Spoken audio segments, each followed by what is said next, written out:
Hello. My background looks a little different.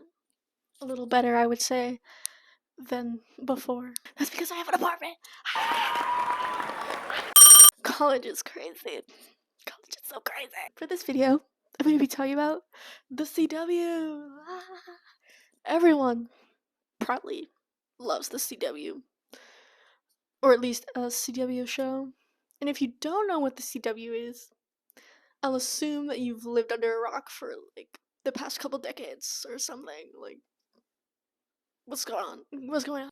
At the very least, you should have heard of one show that they've produced. A couple off the bat: Arrow, The Flash, Supernatural, Gossip Girl, Riverdale. Insane if you've watched that, by the way. Like the whole thing.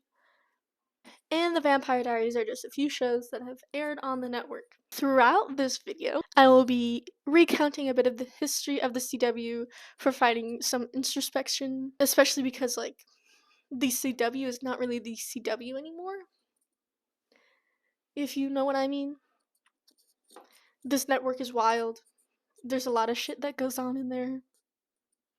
Many religious CW watchers already know that the CW was originally called the WB, but was made into a new channel as a sort of revamp in 2006 to gear themselves towards a much younger audience.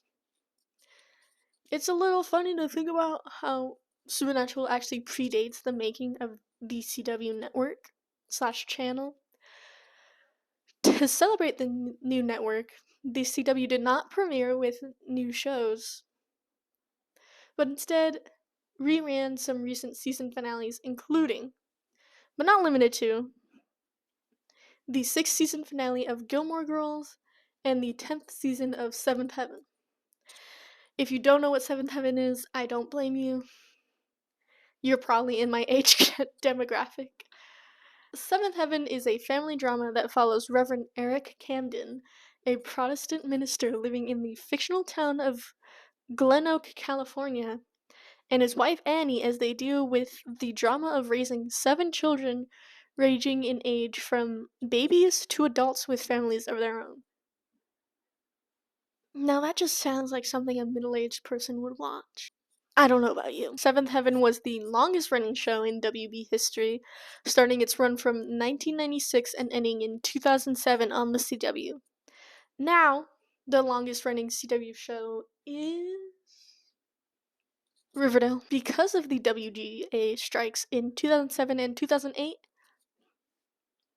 some reoccurring themes that are going on right now, the CW struggled with viewership due to a lot of shows having to be shortened dramatically. For instance, Supernatural. If you don't know what Supernatural is, again, I'm gonna assume that, like, something's wrong with you. Supernatural's 3rd season, which was the one that was coming out and being written around this time, only had 16 episodes in total compared to, like, I think it was 20. I haven't rewatched Supernatural in a while, so I'm not 100% sure. But at the tail end of 2008, shows like Gossip Girl, 90210, and The Vampire Diaries seemed to save the network with an audience predominantly made of young women. Like, obviously there could be gay men watching this, or like men forced to because their girlfriends or someone was watching this. But yeah, predominantly women just saved the CW, I guess, you know? In 2011, male viewership rose exponentially with the introduction of the DC superhero series Arrow, another widely popular um, TV show, at least for the time. Not so much anymore because writing has gone downhill. And I think they were on for a little too long than they had to be. Let's be honest. This was partly due to the fact that the CW wanted to shift towards a broader audience. Arrow premiered with the second highest viewership at the time, its competition being The Vampire Diaries. Then, the spin off of Arrow, The Flash, which stars, Grant Gustin, if you've watched Glee, came and blew both of them out of the water. When Jane the Virgin came out in 2014 to 2015, it changed the game. It was the first CW TV show to be nominated and win a Golden Globe Award. This started the trend of CW shows being nominated for awards, mostly the Teen Choice Awards or Saturn Awards, not so much Golden Globes. That's for like quality TV, I guess. Because of the success of the Arrowverse, the CW wanted to expand. They created shows like DC's Legends of Tomorrow, and later came Supergirl, Batwoman, and Black Lightning. And just for a little bit of context, Supergirl was actually an ABC property, but since it crossovered with The Flash a lot, it eventually moved to the CW, so it became a CW property. In the 2018 to 2019 season, Riverdale appeared.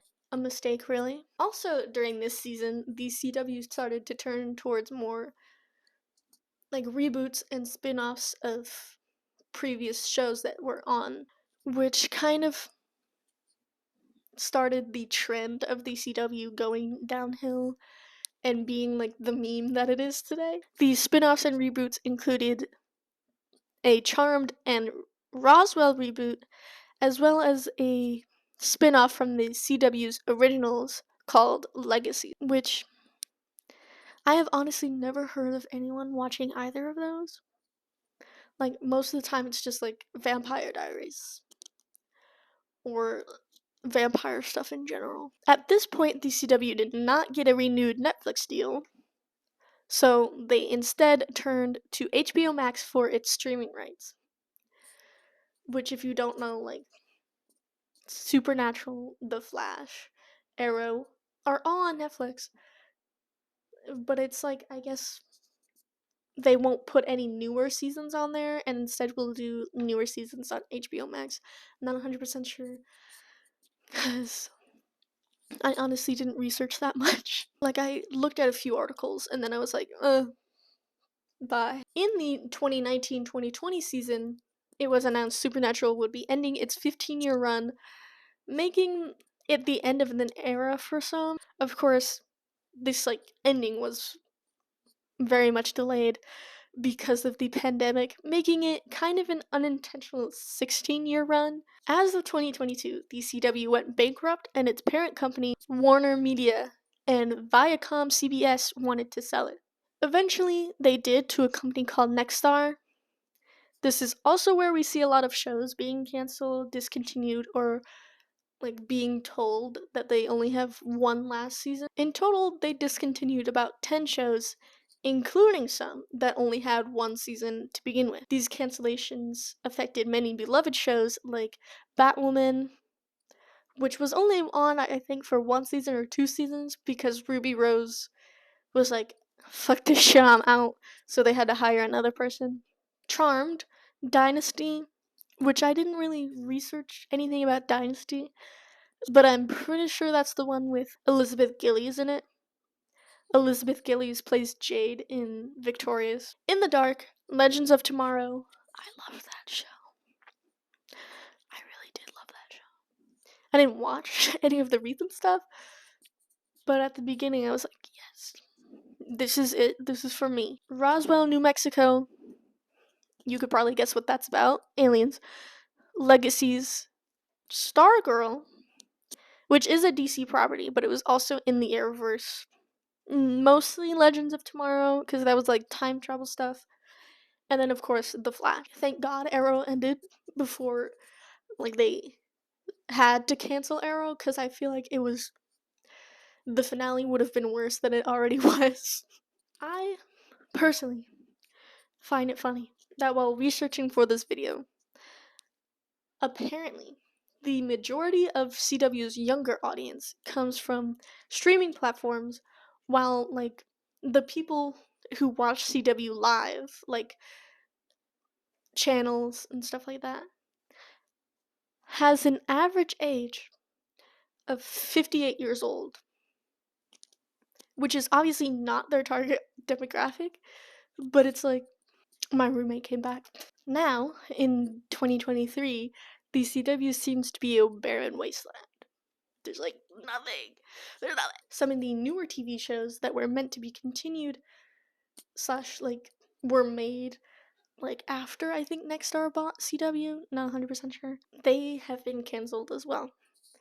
The Supernatural prequel, The Winchesters, produced by Jensen and Daniil, actors who were both in Supernatural. Obviously, Jensen was Dean. Has only been on for one season, and Gotham Knights, which includes Supernatural alumni Misha Collins, had a similar fate. This is weird. This is interesting. It just seems like these Supernatural actors, like something's up with them. Their shows keep getting cancelled. There's no telling if they'll ever come back, on the CW at least. But perhaps they'll pull on Netflix's Lucifer and get revived on another platform or some other network. I think Jensen is kind of like doing some sort of Amazon deal for the Winchesters. Again, not 100% sure. But you know. And that has been.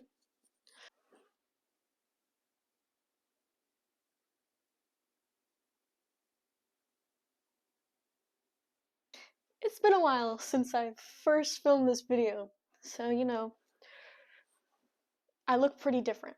Part of the reason I didn't upload the video, like, when I first did it, was because it took forever, and I was lazy, and there's new information out about the CW in case you haven't noticed. The CW has lost 60 million under Nexstar, with their revenue down a whole ass 85%, dwindling since 2022. So I think it's safe to say that somewhere in the near future, the CW will fall off the face of the earth, which, like, thank God. Hopefully that means, if any, a Supernatural reboot will not be on the CW, like, or a season 16.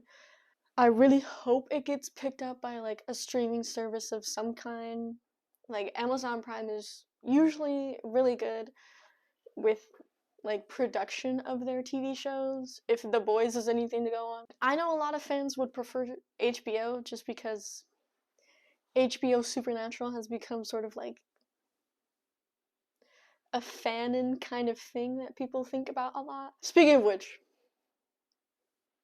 this is my official plea to Jensen Ross Ackles, because he basically owns Supernatural at this point, to be on the writer squad for Supernatural reboot. Do I have any experience writing for film or TV? No. Do I write a lot in my free time? Well, yes, actually. Thanks for noticing. The article on the CW I saw a while ago. Obviously not before I started filming the first part of this video, but I was like, I mean, deserved, honestly. The CW was good for the early 2000s and maybe like the early 2010s. I feel like nowadays TV shows run on for like way too long, or they are only on for like a season or two and then you do another TV show, which is what I'm feeling a lot with The Boys personally. I think it needs to end soon, and there's The Boys Mexico coming out, which is so weird, because I'm like, do you really need that? I don't. In the near future, I'm gonna be maybe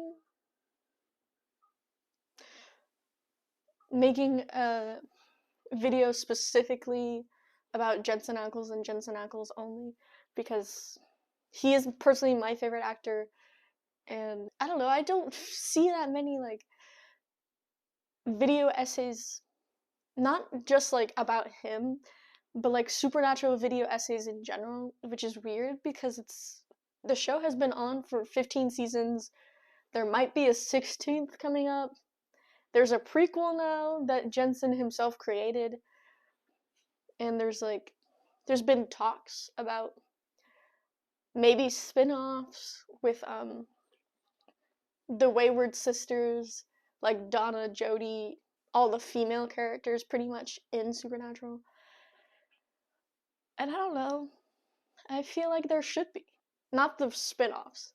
I mean, there should be spin-offs because those characters get like little to no screen time in the actual show, even though the show is the one that introduced those characters. But I'm saying, like, there are video essays about Daniel Craig. There are video essays about a lot of different actors or works that they've been in. Countless ones just for, like, Skyfall alone, you know? Obviously that's deserved because it's Skyfall and it's one of my favorite movies personally, but like Supernatural is weirdly underground but also not at the same time. Like, people know about it, it's just that like people don't really talk about it much. Like, recently Jacob Elordi for some reason was like, Supernatural is actually one of my favorite TV shows, and honestly I get it. I wouldn't say Supernatural is necessarily my favorite TV show. There's a lot to criticize there. There's a lot to like about it. Like, just Dean in general is my favorite character. Cass is my favorite character. Sam is there for me, but we're not gonna talk about